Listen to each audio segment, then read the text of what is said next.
I loved Frankenstein. I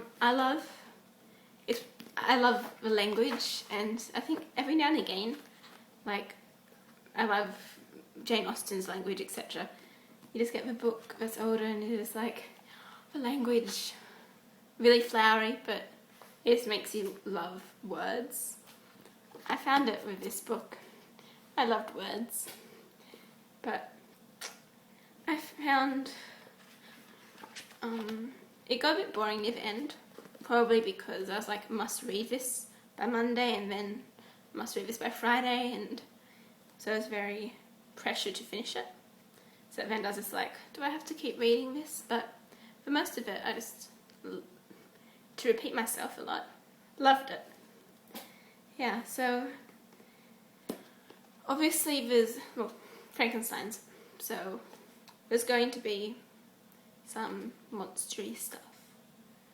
So the point of it, in case you haven't heard of this book before, unlikely, is this guy Frankenstein decides he wants to create life.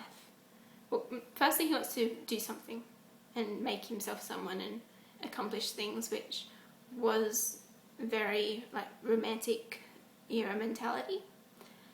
And so he decides he eventually want to create a human being, and he succeeds, but the human being is very, very ugly and very large and very monstrous, and as soon as he sees it he's like, what did I do?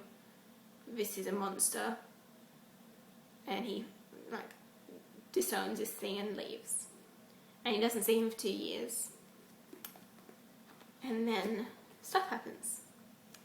And so the book starts with this guy who's also has the same mentality of discovering things. He's going on a sea voyage up north from England, and he sees this sled thing, can't remember exactly what I called it, going past with this big thing on it, big man, and then he sees another one, except it breaks, and they meet Frankenstein, and Frankenstein starts telling his story to Walton. And so it starts with, yeah. And then also in like the middle, the creature tells his story, so it has different perspectives. I ran out of memory, so I decided why not mix things up by pointing towards the computer. Why's the fly spray there? I hate fly spray. I think Matthew left it there, my brother. Anyway, nice to be able to use this as a mirror.